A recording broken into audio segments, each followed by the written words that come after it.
Eu quero cumprimentar a todos com a paz do Senhor Jesus Cristo. Diletos amados irmãos, servos de Deus, serva de Deus, estamos aqui em mais um ponto de encontro nosso, que é este verdadeiro culto no seu lar, na sua casa, no seu celular, no seu notebook, no seu tablet. Tem sido para nós uma bênção de Deus. Você acompanha em casa, no trabalho, aonde você estiver. Temos esse grande contato que Deus nos permitiu para que pudéssemos aprender uns com os outros. Como diz a palavra do Senhor, orai uns pelos outros para que sareis. Então aqui estamos nós, nesta grande oportunidade que Deus tem preparado para nós. Estamos aí nesta série muito importante, que são as 7 trombetas do Apocalipse. Tivemos as 7 igrejas da Ásia, tivemos também os 7 selos do Apocalipse e agora as 7 trombetas. E hoje estamos exatamente com a 7ª trombeta, isto é, da série de 7, a última. Hoje temos a última das 7 trombetas, isto é, a 7ª trombeta do Apocalipse. Como já dissemos a você, a primeira trombeta, ela corresponde os acontecimentos da terra. Por exemplo, queimar-se toda a verdura da terra. A segunda, ela já atinge o mar. A terceira atinge os rios e as fontes das águas, quer dizer, água potável, água doce para o homem tomar. A outra já começa a atingir o sol, a lua e as estrelas, agora é extraterrestre. E a outra atinge exatamente a vida do homem em si. E agora mais uma, que é a última, com uma expansão muito grande, que atinge outra área importante também, que são os poderes deste mundo. Os acontecimentos são muito fortes na 7ª trombeta. Se as 4 primeiras levam pouco espaço, as 3 últimas, que são os 3 ais, eles levam muito espaço. O assunto é abrangente e abrange muita coisa também, muitos eventos em cada trombeta. Então, na 5ª trombeta, você viu que abrangeu sobre os gafanhotos e uma série de coisas mais, de acontecimentos. A 6ª, ela começa a atingir as guerras, os cavalos com cabeça de leões, os 4 anjos aprisionados para aquele momento. E esta agora, ela traz para nós algo muito importante, que são os acontecimentos dos poderes deste mundo. Vejamos então, conosco agora, a 7ª trombeta do Apocalipse. Não podemos ler todo o texto, porque ele corresponde do capítulo 11 e vai até o capítulo 16. Ele se estende muito. Todos esses eventos estão contidos no toque desta última trombeta, desta 7ª trombeta do Apocalipse. Então, temos aqui, vamos ler alguns versículos somente e já adentramos na meditação e considerações teológicas quanto ao assunto. Vamos lá. A 7ª trombeta do Apocalipse. Apocalipse capítulo 11, versículo 15 a seguir. E tocou o 7º anjo a trombeta, e houve no céu grandes vozes que diziam: os reinos do mundo vieram a ser de nosso Senhor e do seu Cristo, e ele reinará para todo sempre.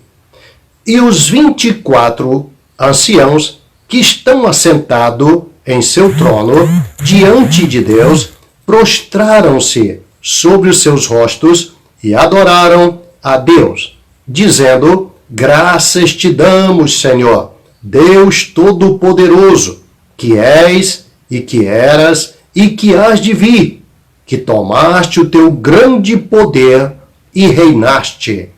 E iraram-se as nações, e veio a tua ira, e o tempo dos mortos, para que sejam julgados, e o tempo de dares o galardão aos profetas teus servos, e aos santos, aos que temem o teu nome, a pequenos e a grandes, e o tempo de destruíres os que destroem a terra.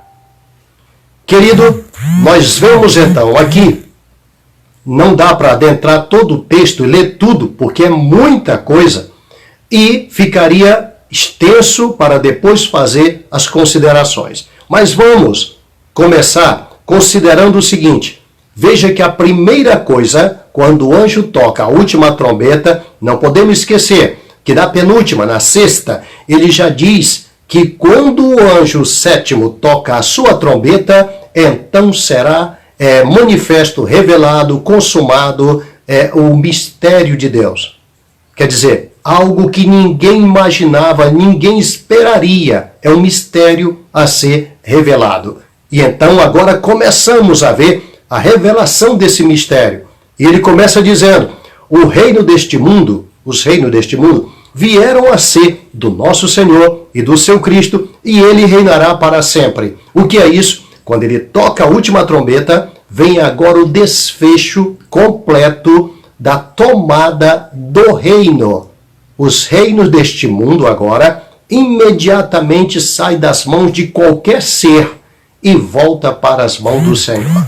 O que é isso? Quando o homem pecou, Satanás tomou posse do reino terrestre em todo o sentido. Entrou a morte, entrou as doenças, entrou tudo de uma vez só. Mas agora ele vai ser retomado pelo Senhor. E sendo retomado, ele vai instaurar o milênio. Instaurando o milênio, o que acontece? O homem vai viver 1000 anos. O homem não vai morrer fácil. Vai ser difícil uma pessoa morrer com menos de 700, 800 anos. A Bíblia diz, Isaías cita isso dizendo da seguinte forma: o pecador de 100 anos será condenado, apedrejado, destruído, porque ele só tem 100 anos, cometeu um pecado. A Bíblia diz que o salário do pecado é a morte. Então só tem uma saída: eliminar a mente humana que parte para o pecado, para que não venha o salário. E como eliminar? Todos serão cheios do Espírito Santo. Toda esta terra será cheia, tomada pelo Espírito Santo. Então o que acontece? Esses homens agora não poderão pecar, não terão uma mente pecaminosa. Quando eu e você estávamos no mundo, nós estávamos sob o Espírito que opera nos filhos da desobediência, diz a palavra de Deus. E éramos, por natureza, filhos da ira. O que quer dizer isso? Os nossos pecados nos levavam a isso. Mas tirando essas coisas, recebemos a mente de Cristo, então acabou-se. Agora nenhuma condenação há mais para aqueles que estão em Cristo Jesus, que não andam segundo a carne, mas segundo o Espírito, diz Paulo na carta aos Romanos. Muito bem. Então, o que acontece? Agora essa terra vai ser transformada. A mente humana será transformada. E os homens viverão 1000 anos sem pecar. Não tendo pecado, não precisa a morte agir. Até porque não tem por que ela funcionar sem o aguilhão dela, que é o pecado, diz a palavra do Senhor. Muito bem. Então agora essa tomada, ela será algo tremendo. É a volta do Senhor. Aqui, ele quis ser bem alegórico nas suas colocações. E a gente percebe que o próprio Deus fez algo assim, bem alegórico para o João, para que o João tivesse uma outra ferramenta a nos apresentar, como estamos falando agora. Como se ele dissesse humildemente, de uma forma bem sintética, que a tomada será universal e enorme. É tanto que ouvimos vozes no céu dizendo isso. Coisa tremenda. E nós percebemos isto também pelos selos, que dizem que houve silêncio no céu pelo espaço de quase meia hora. Quem lembra disso? Nós não dá tempo para recapitularmos agora, tá bom? Então, assim também, isso vai deixar todos perplexos. Esse acontecimento será muito grande, será algo assim iminente. o céu se abrir de uma hora para outra e Jesus descer. E a hora que ele descer, acabou-se os grandes desse mundo. Todos terão que submeter-se a ele. Aí onde começa o seu reino, será eterno, por toda a eternidade. Ninguém mais tirará das mãos do Senhor. Ele mesmo disse, não há quem possa fazer escapar das minhas mãos. Ele tomou posse, acabou, está tomando posse. Por isso, no final do milênio, quando Satanás se levanta com todos os seus para atacar o arraial dos santos, ele não acha mais lugar para uma revanche. Porque uma vez que o reino foi dado nas mãos dele, ele tomou posse, ele não tem por que relutar. Eu vou usar o termo relutar para que você entenda melhor. Como muitos crentes hoje dizem, nós temos que lutar contra Satanás. Não tem nenhum lugar disso na Bíblia. Vamos estar lutando contra Satanás que já está derrotado. Nós vamos derrotar Satanás, Satanás já foi derrotado. A nossa luta não é contra a carne nem contra o sangue, mas contra as potestades. Não é assim que diz a palavra de Deus? Contra os principados, não é? Porque o líder geral, Jesus já derrotou. Ele já foi derrotado. Então, da mesma forma, uma vez assumido o reino, ninguém tira mais das mãos dele. Não tem por que relutar, fazer uma retomada de algo que já está definitivamente e por toda a eternidade, como foi profetizado antes de Jesus nascer, que ele seria esse rei que reinaria para sempre. Uma vez assumido, ninguém toma mais o reino das suas mãos. Mas como é que isso acontece? Aí é onde entra a nossa reflexão, que eu até citei que não dá para ler todos os versículos, porque entra muitos pontos importantes. João faz uma recapitulação tão forte que muita gente não entende quando lê Apocalipse exatamente por isso.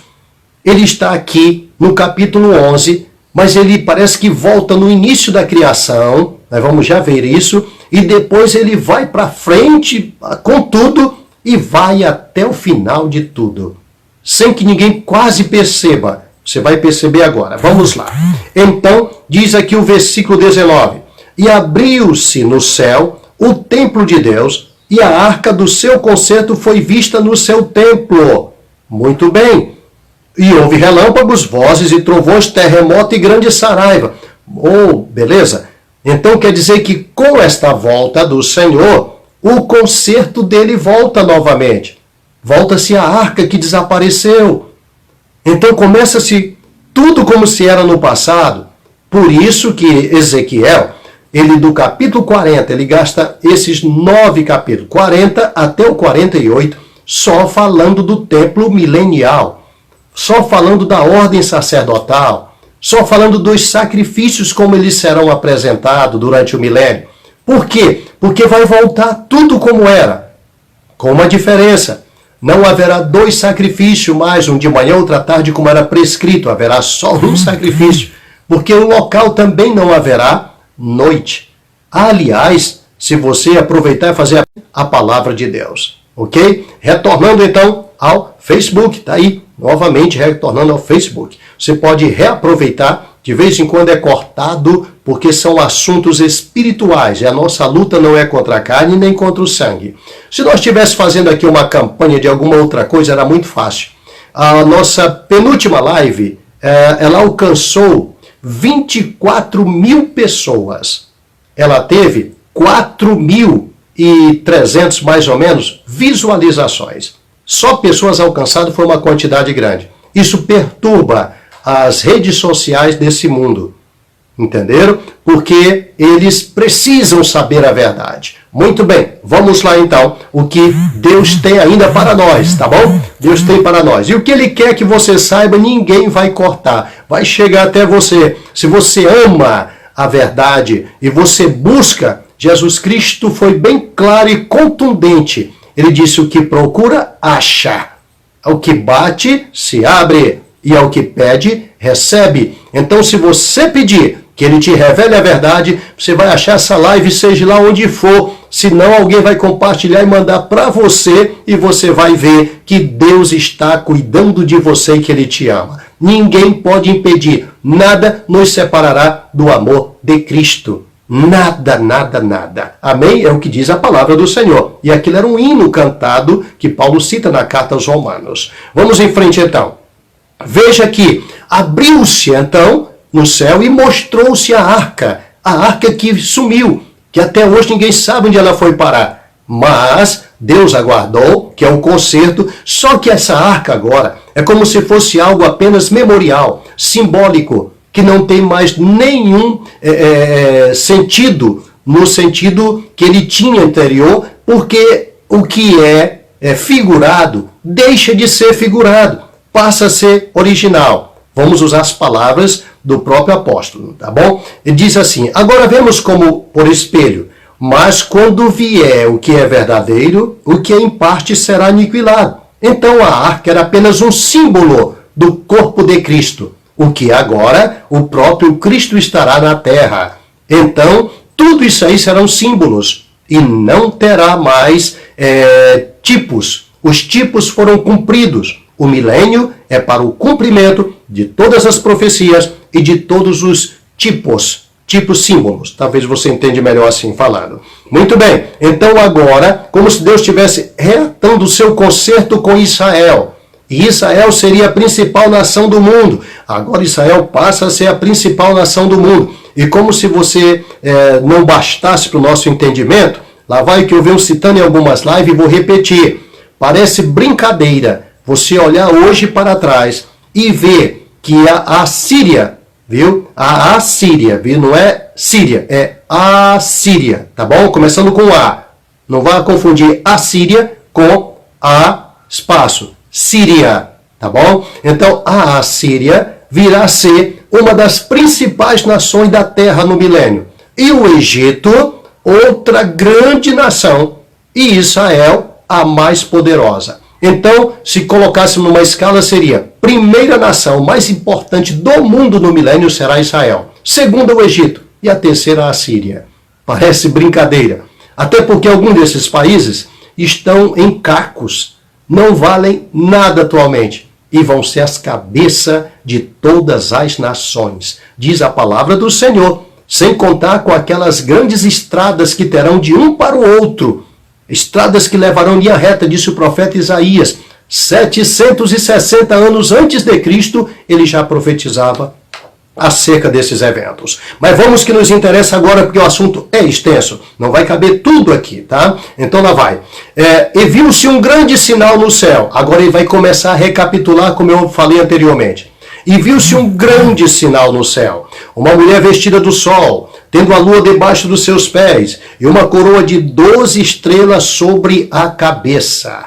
Agora vem um grande sinal. Não se esqueça que são sinais, tá bom? Tá. Então, como se fosse algo virtual. Tá? Não é nada sólido, físico. Então lá vai. Uma mulher vestida do sol, tendo a lua sob os seus pés, uma coroa de 12 estrelas sobre a sua cabeça. Esse sinal tem sido debatido em muitos lugares, inclusive por muitas denominações, viu que eu não citaria o nome até por motivos éticos, e são colocados erroneamente. Por exemplo, o que seria esta mulher? É um sinal. Esta mulher está vestida do sol. Ela tem a lua sob os seus pés. E ela se atavia, se enfeita com uma coroa de estrelas. Veja que é uma mulher poderosa. Então o que é isso? É aí que se resume o calendário das profecias e o verdadeiro calendário de Deus. Tudo depende de Israel. Ele disse: se você puder desfazer o concerto que ele tem, de que os astros parem de funcionar, então ele desfaz o concerto dele com Israel. Aqui está o verdadeiro tipo. E agora, esta mulher, como se dissesse: eu me visto dos astros do céu. Eu piso a lua. A lua, ela simboliza o quê? Ela é a regra da vida humana. Os 28 dias que regulam a mulher, que regulam a vida, que regulam o nascimento. Então, esta mulher mantém isso sob os seus pés. E ela tem também o revestimento do sol, viu? Que a força que vai para a lua e joga para a terra, ela detém tudo isso em si. Então, resumindo, ela detém o moto contínuo. Ela detém a história praticamente. Então, se você quiser descobrir alguma coisa sobre profecias, vai ter que ir no calendário de Israel. Até porque, falando agora em termo físico, ainda é o calendário mais perfeito do mundo, é o de Israel. A NASA sempre se espelha nele para poder funcionar. Para você ter uma ideia, é o calendário mais perfeito do mundo. Ótimo. Então ele vê essa mulher. Essa mulher quem é, pastor? É a igreja? Não. Esta mulher quem é então? Esta mulher, não temos tempo para ficar aqui perguntando várias vezes, esta mulher é Israel. Deus a desposou. Deus a chamou para que fosse o que ela é, o calendário para todas as nações. A Bíblia diz em Deuteronômio que Deus, ele colocou barreira, colocou, numerou, limitou todos os habitantes da terra conforme o número dos filhos de Israel. Olha que coisa tremenda. Quando você lê isso, você nem percebe que a mulher está com os pés sobre o quê? A lua. Sobre o quê? As regras humanas da vida, do nascimento, entender? Da gravidez, enfim, é contada por semanas. E aí, por sua vez, por 28 dias, enfim. Então, a mulher mantém isso. Como se ela dissesse, quem comanda ainda sou eu. Enquanto Israel existir, o concerto de Deus está feito com eles e com a terra. Não vamos mexer com o concerto agora, que demoraríamos muito. A Bíblia nos fala de 7 dispensações e 8 alianças, concerto de Deus com o homem. Vamos em frente. E viu-se esse grande sinal no céu. Agora o que acontece? Viu-se outro sinal no céu, ele diz. E eis que era um grande dragão vermelho, que tinha 7 cabeças e 10 chifres, e sobre as suas cabeças 7 diademas. O que quer dizer isso? Ele vai falar agora de um reino satânico maligno. E lá vai. E a sua cauda levou após si a terça parte das estrelas do céu e lançou-as sobre a terra. O dragão parou diante da mulher que havia de dar à luz, para que, dando à luz, lhe tragasse o filho. O que quer dizer isso? Por que ele faz essa recapitulação bem do tempo lá atrás? Ele está falando aqui da saga, viu? Da mulher, Israel, e também a saga do dragão, que é a serpente, que é Satanás. Então ele mostra primeiro a mulher e mostra também o dragão. E o que o dragão? Qual a sua intenção? Veja que a batalha de Israel contra o dragão, desde o começo até o nascimento de Jesus, sabe qual foi? Manter-se de pé para que se cumprisse o plano de salvação que teria que vir dos judeus. Essa mulher daria a luz ao filho varão, que é Jesus, o Salvador do mundo, tinha que vir de Israel. Naquele contexto em que Jesus conversa com a mulher samaritana, ele revela isso dizendo, mulher, vocês adoram o que não sabem, nós adoramos o que sabemos. Ele ainda diz, porque a salvação vem dos judeus. Olha como ele frisa. Por quê? Porque realmente o diabo não queria que Jesus nascesse. Se nós demorássemos aqui, tivéssemos tempo, eu explicaria isso para você. Desde quando começa as lutas? Aquela luta de Balaão era para destruir Israel. Se você olhar a luta de Faraó, mandar matar todos os meninos que nascessem, era para destruir, para que Israel fosse eliminado. Quando você vê depois Amã lutando contra Mardoqueu, aquilo ali está a saga perfeita. Eles queriam acabar com Israel de uma vez por todas. Então tudo que você vê ali é luta de Israel para não se manter de pé. Se você analisar bem, a primeira esposa de Abraão, ela era estéril. E era dali que estava a promessa. E Deus fez uma estéril dar à luz. Porque quando ele fala, ele cumpre a palavra dele. Você que está me ouvindo agora, se você tem promessa de Deus, descansa, meu filho. Descansa, minha filha. Porque o que prometeu é fiel para cumprir, como diz a sua palavra. Então, Sara deu à luz. Mas quando nasce Isaque, ele casa com Rebeca, e Rebeca era estéril. E o que Deus faz? Faz a estéril produzir também. Ele é Deus, esse é o nome dele. Não tem quem o tire da sua poltrona, chamado trono eterno. Ele é o Senhor, o El Shaddai. Amém? Muito bem, mas Isaque agora tem também seus 2 filhos. Quando veio a gravidez, veio com tudo. Veio 2 e brigando ainda, já valente, enérgicos. Muito bem. Agora a promessa fica com quem? Fica com Jacó. Jacó trabalhou todos aqueles anos por uma mulher que tanto ele amava. E nem sabia ele que tudo que ia ser feito ali era para o bem dele. Então todas as coisas contribuem para o bem. Não fica reclamando aí da tua vida, dos teus problemas, porque tudo está acontecendo dentro da sua legalidade diante de Deus. Porque todas as coisas contribuem juntamente para o bem daqueles que amam a Deus, daqueles que são chamados pelo seu decreto. Acho que você já gravou, isso é Romanos 8, 28, tá bom? Muito bem. Então, o que acontece? Agora a mulher que ele trabalhou por ela 7 anos, nem ele sabia. E Labão acaba infringindo e dá uma outra mulher para ele. E essa mulher começa a produzir. Mas a sua ainda ia demorar mais 7 anos. E quando ele recebe essa mulher, a que tanto ele amava, era estéril também. E aí lá vem problema, não é? E Deus mantém. Só que Judá não nasceu dessa mulher. Os mais proeminentes não nasceu dela, exceto José e Benjamim. Mas ele não sabia. Então tem coisas que você não está sabendo, que aos seus olhos parece errado, parece que Deus não está te abençoando. Senta aí calminho, dá glória a Deus, porque Ele tem o controle de tudo e Ele tem o melhor para a tua vida. Isso aqui é profecia para você que está me assistindo. Tem o melhor para a tua vida e já sabia de ti antes que tu nascesse. Muito bem, vamos em frente. E a cauda desse dragão levou a si a terça parte das estrelas do céu. O que é isso? Ele está falando de quando Satanás, lá em cima, olha, viu um grande sinal no céu. Lá em cima, o plano de Deus na salvação já estava com essa mulher lá em cima. E o mesmo plano de Deus já estava sendo lutado contra, que era o dragão. Ele dá então a saga, a história dele, como começou, para depois explicar o que acontece embaixo. Agora esse mesmo dragão envia essas estrelas todas para baixo, cai tudo com ele, que são os demônios conhecidos hoje. Os demônios hoje, se você quer uma origem para eles, elas vêm daí.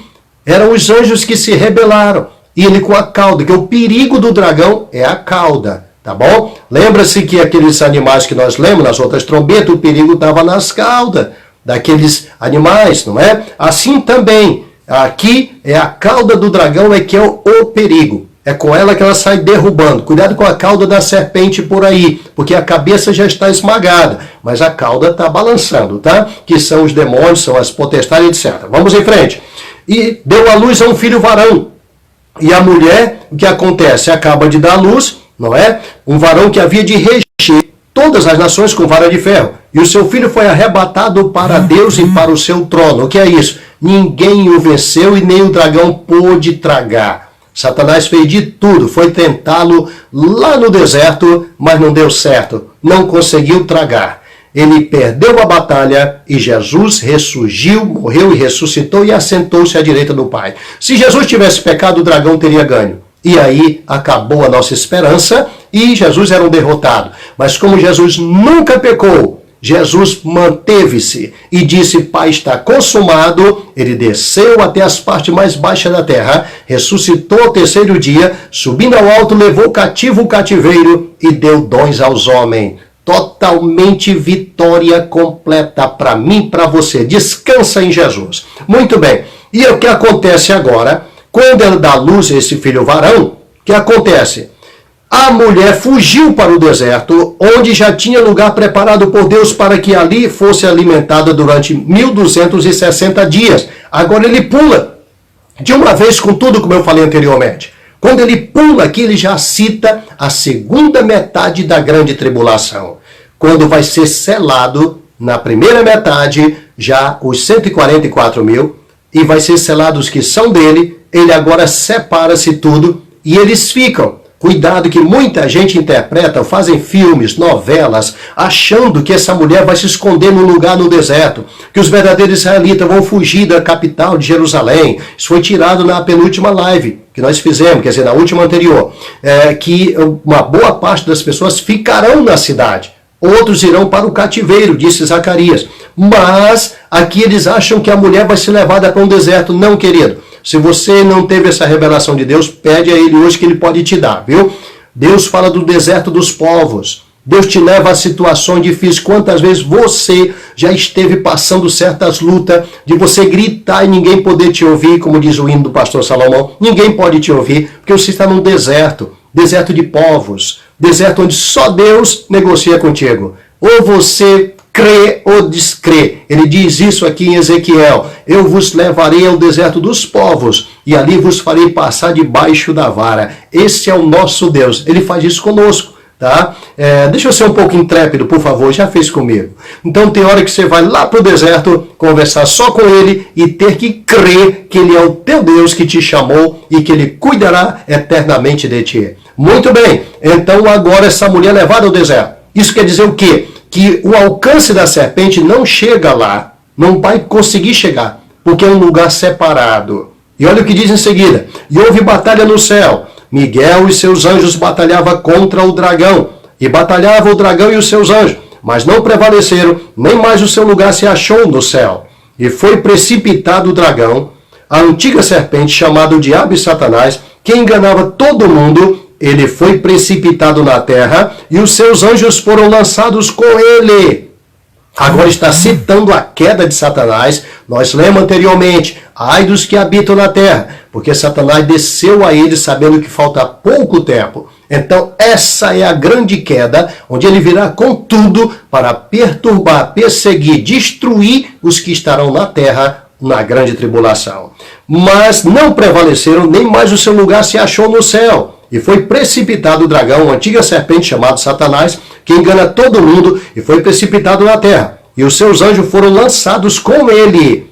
E ouvi uma grande voz do céu que dizia: agora chegada está a salvação e a força e o reino do nosso Deus e o poder do seu Cristo, porque já o acusador dos nossos irmãos é derribado, o qual diante do nosso Deus os acusava de dia e de noite.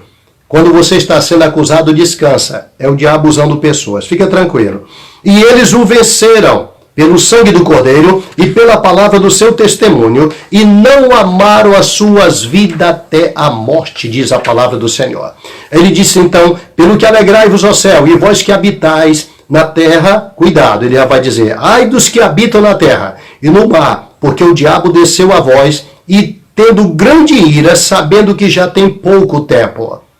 Queridos, os sinais que estão acontecendo faz Satanás e seus demônios saber que falta pouco tempo. Imagina isso na grande tribulação. Quando chegar aos 3 anos e meio, ele sabe que só tem agora mais 3 anos e meio, vai perder tudo e será aprisionado por 1000 anos. Ele vai se tornar mais feroz do que se pode imaginar. Mais destruidor. Se você está vendo destruição aqui, você está apavorado, imagina o que vai ter lá. A coisa vai ser maior. Se der tempo, você vai ouvir ainda hoje. Vamos lá. E o que acontece? Foram dados à mulher 2 asas de grande águia, para que voasse para o deserto, ao seu lugar, onde é sustentada por um tempo, tempos e metade de um tempo fora da vista da serpente. Entendeu agora que isso é espiritual? Então essa mulher vai descansar, quer dizer, os 144 mil vão ser preservados. Lembra que nós lemos anteriormente? O interior do templo vai ser preservado, o átrio vai ser dado às nações para pisarem, muitas coisas serão preservadas na grande tribulação, que Deus vai preservar como se fosse um deserto. Não se iluda pensando que acabando vai tudo para o céu. Absolutamente. Quem ficar em carne e ossos aqui, conseguir atravessar a grande tribulação, ele vai ficar aqui para o milênio. Agora a luta vai ser até o fim do milênio. Muito bem, vamos em frente. E foi-lhes permitido, agora é outro assunto, lá vai, depois que a mulher ficou segura, lá vai outro acontecimento. E pus-me sobre a areia do mar, e vi subir do mar uma besta que tinha 7 cabeças e 10 chifres, e sobre o chifre 10 diademas, e sobre as diademas o nome de blasfêmia, e a besta que vi era semelhante ao leopardo, e os seus pés como de urso, e a sua boca como de leão, e o dragão deu-lhe o seu poder, e o seu trono, e grande poderio, e vi uma das suas cabeças como que ferida de morte, e a sua chaga mortal fora curada, e toda a terra se maravilhou após a besta. Ele não está falando aqui, eu estou resumindo rápido devido ao tempo, ele não está falando aqui de um homem, como estão colocando nos filmes, nas novelas, que a besta tem que ter uma ferida na cabeça, que a besta tem que ser morta, que a besta tem que ressuscitar. Não está falando nada disso. Aliás, nem precisa. A besta não precisa morrer, ressuscitar para depois Satanás entrar nela. Ela já vai estar cheia de Satanás ao assumir o reino. Ele vem com toda engano de mentira, com toda a eficácia de Satanás. Está escrito assim na palavra de Deus. Quando ele assume com toda a eficácia de Satanás.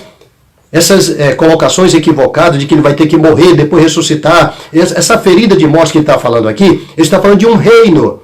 Isso aqui são as 7 cabeças e 10 chifres. São os 10 últimos formas de reino, os 10 últimos reinos que reinarão sobre a terra na grande tribulação. E a besta é um líder, depois ele vai separar isso, depois de trocar em miúdos para se entender. Aqui ele está falando de um reino.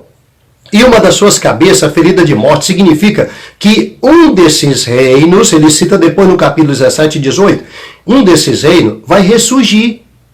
Não é uma pessoa, um desses reinos vai ressurgir. Aí é que ele diz, e a besta que era e já não é mais, ela também é um 8º, quer dizer, um 8º rei. Este subirá do abismo e irá à perdição. Ele vai liderar um desses reinos.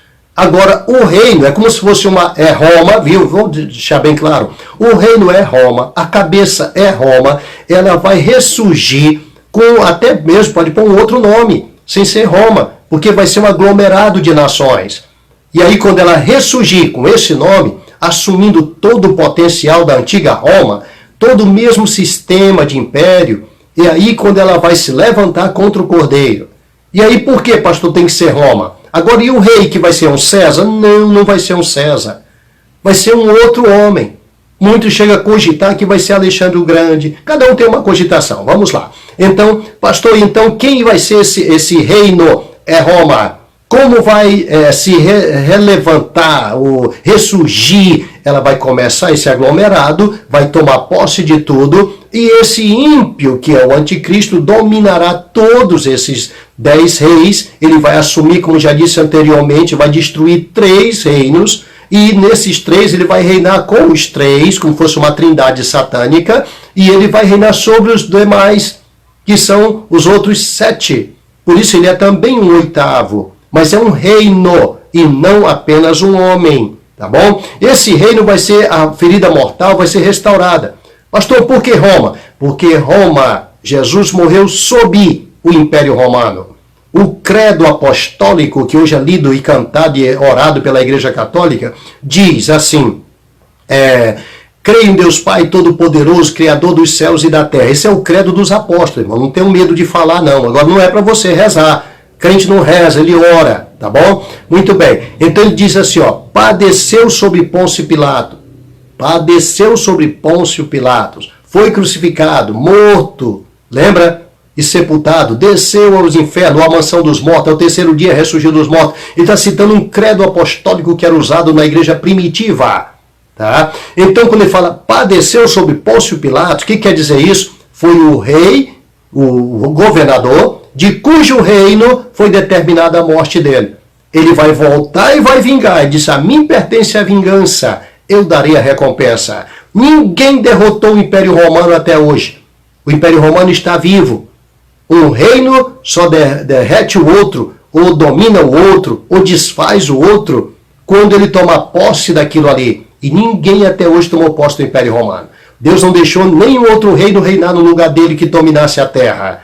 Algum diz que a ONU está reinando, a ONU não é reino. Outro diz que os Estados Unidos está reinando, os Estados Unidos nunca dominou o mundo inteiro. Somente 7 reinos dominaram o mundo inteiro. A Assíria, o Egito, os Medo-Persas, viu? A Grécia, Roma, entendeu? Esses dominaram o mundo inteiro.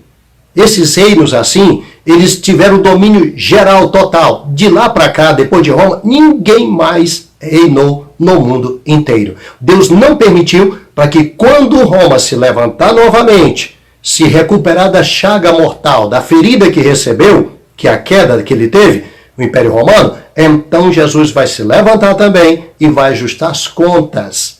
Tá bem claro. Eu levaria tempo para explicar isso para você, inclusive na parábola que ele conta, viu? Mas vamos deixar de lado. Vamos para frente, tem muita coisa ainda. Vamos lá. E uma das suas cabeças como ferida de morte. E foi-lhe permitido fazer guerra aos santos e vencê-los, e se lhe deu poder sobre toda a tribo, e língua, e nação. E adoraram-na todos que habitam na terra, esses cujo nome não estão escritos no livro da vida do Cordeiro que foi morto desde a fundação do mundo. Veja que há um domínio total. Tá? Esse domínio total vai ser visto pelos homens, a ponto de dizerem assim, tenho que resumir rápido, né? Dizerem assim, quem desafiará a besta? Quem lutará contra ela? Quem é semelhante a ela? Dirão a mesma coisa do dragão, que é Satanás, haverá adoração a Satanás, adoração à besta e adoração ao falso profeta. Eles adorarão todos, entendeu? Todos juntos. O falso profeta será adorado e mandará outros adorarem a besta. É ele que manda fazer a estátua da besta. Ele é quem manda fazer a imagem da besta. E como já disse algumas anteriormente, pastor, e quem é o falso profeta? De que estirpe ele vai nascer? Dizem que a besta vai ser um judeu. Não, a besta não é um judeu. A besta será um gentil. Um gentil. E chega-se a cogitar que ele haverá de ser um muçulmano. E outra coisa, pastor, e quem é o falso profeta? Esse será um judeu. Quando esse falso profeta mandar todos os judeus adorarem a besta, eles vão aceitar porque é o profeta deles. É o profeta deles mandando. E aí é ele quem vai fazer com que todos tenham um sinal na mão direita ou na testa. Não poderá comprar nem vender se não tiver a imagem, o número ou o nome da besta na sua mão direita ou na sua testa. Você pode ficar tranquilo que você já está marcado pelo sangue do Cordeiro. Paulo disse, eu já tenho as marcas de Cristo. Eu e você estamos seguros pelo sangue maravilhoso. Muito bem. E diz aqui, foi-lhe concedido que desse espírito à imagem da besta, para que também a imagem da besta falasse, e fizesse que fosse morto todos que não adorassem a imagem da besta. Esta imagem, como se ela soltasse algum fogo, um raio laser, alguma coisa assim que vai matar as pessoas que não quiser se dobrar diante dela. A própria imagem vai ser concedido esse potencial, a ponto dela movimentar-se, ela vai falar, ela vai fulminar aqueles que não quiserem se dobrar diante dela. Muito bem, olha o que ele vai dizendo em seguida.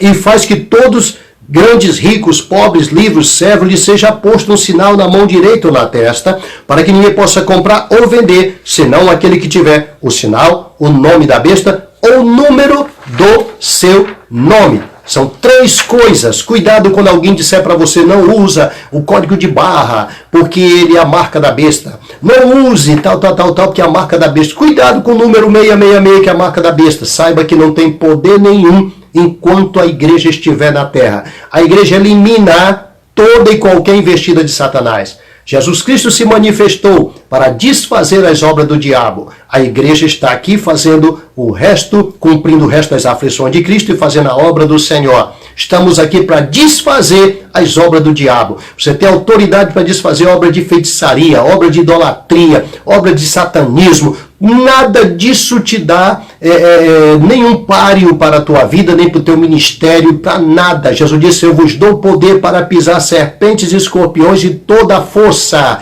do inimigo e nada vos fará dano algum. Por isso a besta não pode se manifestar agora.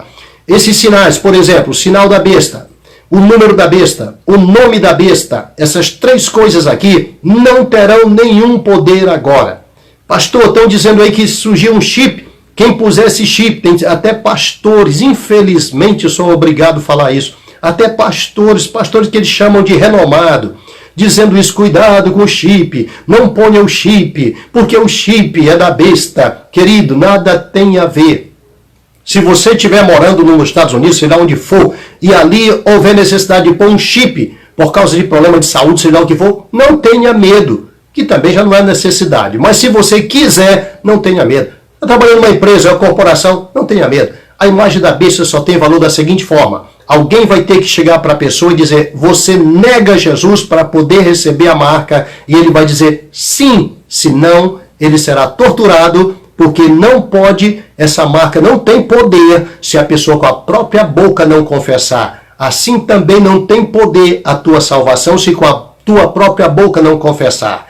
porque se com a tua boca confessares e com teu coração creres que ele ressuscitou dos mortos, serás salvo, disse o apóstolo Paulo na carta aos Romanos. Assim também a marca, a imagem, o nome, o número da besta, tudo isso aí só tem valor se a pessoa aceitar e só no tempo que ela estabelecer, quando a igreja sair da terra e não tem mais ninguém para desfazer esse tipo de trabalho. Por isso, as duas testemunhas, 144 mil, não são igreja. Não estão aqui para desfazer as obras do diabo. Eles estão aqui para batalhar contra, combatê-los só, para refreá-los de vez em quando. É tanto que a besta vai matá-los. Mas se a besta se levantar hoje contra você, ela cai por terra. Basta você cantar um pedaço de um corinho, ele já cai no chão todo tremendo. Basta você apenas dizer, sai em nome de Jesus, ele acabou. Sabe por quê? Porque maior é o que está em vós do que o que está no mundo. Grava isso, crente, pelo amor de Deus. Muito bem, lá vai. Vamos ver o que diz aqui mais para nós encerrarmos, tá bom? Senão não vai dar tempo para passar todo. Tá.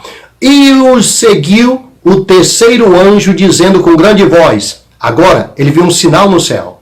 Um anjo passando no meio do céu e gritando, caiu, caiu Babilônia, aquela grande cidade que a todos das nações deu a beber do vinho da ira da sua prostituição. Aí diz em seguida, e os seguiu o terceiro anjo dizendo, com grande voz, se alguém adorar a besta, ele recapitula, e a sua imagem, e receber o sinal na testa ou na mão, também o tal beberá o vinho da ira de Deus, que o deitou não misturado no seu cálice da sua ira, e será atormentado com fogo e enxofre diante dos santos anjos, diante do Cordeiro. A fumaça do seu tormento sobe para todo sempre, e não tem repouso nem de dia nem de noite. Os que adoram a besta, a sua imagem, e aquele que recebe o sinal do seu nome. Deu para entender, não é? Muito bem. Todos que receberem não terão mais oportunidade. Pastor, então se nós ficarmos aqui hoje, teremos uma segunda chance? Não, querido, não se iluda. Quem nos faz manter em pé é o poder do Espírito Santo em nós. Se você o entristeceu, ele se retirou de você. Se retirou-se de você, você não vai subir no arrebatamento. E se você foi deixado, é porque ele se retirou, ele te deixou de lado. Ele te rejeitou, porque as tuas atitudes foram más. Viu? E o que acontece? Ele vai voltar e dar a segunda chance? Absolutamente. Pelo contrário, vai dizer, nunca te conheci. Vós que praticaste a iniquidade, apartai-vos de mim. Então, não haverá segunda chance para cada um de nós que temos hoje o Espírito Santo. Aqueles que uma vez... Leia Hebreus capítulo 6. Vou repetir. Leia a carta aos Hebreus capítulo 6. Você vai entender muito bem o que significa pecar voluntariamente. Isso é seríssimo. Leia. A Bíblia diz que é impossível que eles outra vez se recuperem para a salvação. Depois você lê com calma, tá? Vou repetir. Hebreus, capítulo 6. Lê com bem calma. Muito bem. E agora o que vai acontecer? E olhei e eis uma nuvem branca. Ele diz. Uma nuvem branca. E assentado sobre a nuvem semelhante ao Filho do Homem, que tinha sobre a cabeça uma coroa de ouro e na mão uma foice aguda.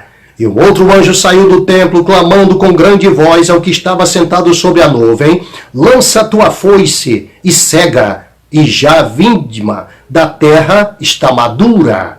E o que ele diz? E o que estava sentado da nuvem meteu a sua foice à terra. Isso aqui é a volta de Jesus.